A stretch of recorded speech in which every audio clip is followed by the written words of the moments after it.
Hi friends, ಎಲ್ಲರಿಗೂ ನಮಸ್ಕಾರ. ನಾನು ಸೋರೆಕಾಯಿ ಪಲ್ಯ ಹೇಗೆ ಮಾಡ್ತೇನೆ ಅಂತ ರೆಸಿಪಿ ತೋರಿಸ್ತೇನೆ. ನೀವು ಹೇಗೆ ಮಾಡ್ತೀರಿ ಅಂತ ಕಮೆಂಟ್ ಮಾಡಿ. ಬನ್ನಿ ಪಲ್ಯ ಮಾಡುವ. ಬಾಣಲೆ ಇಟ್ಟಿದ್ದೇನೆ, ಬೆಂಕಿ ಉರಿಸಿದ್ದೇನೆ. 2 ಸ್ಪೂನು ಎಣ್ಣೆ ಹಾಕುವ.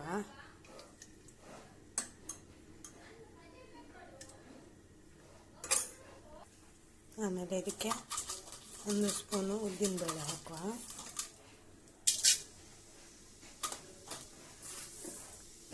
ಆಮೇಲೆ ಒಂದು ಸ್ಪೂನು ಸಾಸಿವೆ ಹಾಕುವ.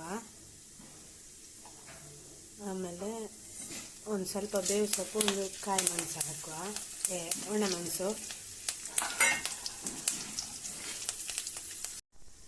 ಆಮೇಲೆ ಚೆನ್ನಾಗಿ ಹುರಿಯುವ. ನೋಡಿ, ಇಷ್ಟು ಕೆಂಪಾದರೆ ಸಾಕು. ಹಾಗೆ ಸೋರೆಕಾಯಿ ಹಾಕಿದ್ದು ಈಗ ಚೆನ್ನಾಗಿ ಮಿಕ್ಸ್ ಕೊಡುವ. ಆಮೇಲೆ ಇದಕ್ಕೆ ಬೆಲ್ಲ, ಚೂರು ಉಪ್ಪು ಹಾಕುವ. ಆಮೇಲೆ ಹುಳಿ ರಸ ಹಾಕುವ. ಆಮೇಲೆ ಸ್ವಲ್ಪ ಅರಶಿಣ ಹಾಕುವ.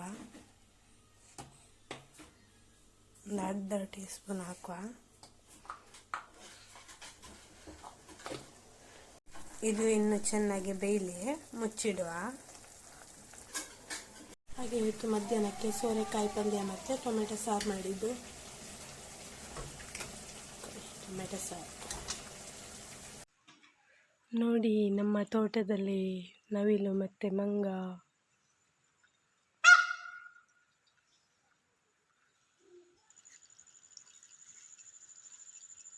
ಆಹಾ, ನವಿಲು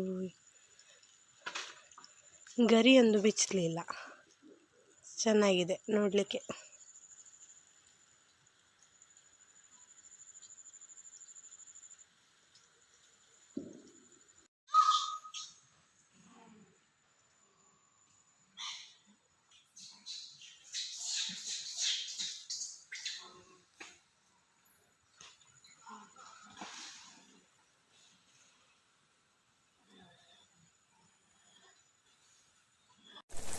ಇದಕ್ಕೇನು ತೆಂಗಿನಕಾಯಿ ಹಾಕುವ.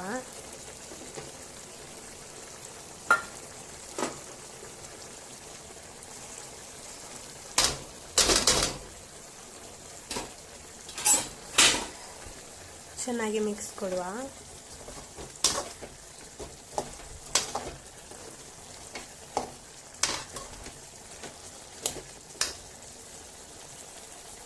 ಫ್ರೆಂಡ್ಸ್, ಪಲ್ಯ ಆಯಿತು, ಸೋರೆಕಾಯಿ ಪಲ್ಯ.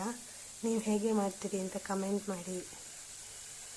ಇವತ್ತಿನ ದಿನ ಹೀಗಿತ್ತು. ಹಾಗೆ ಇನ್ನೊಂದು ವಿಡಿಯೋದಲ್ಲಿ ಸಿಗೋಣ.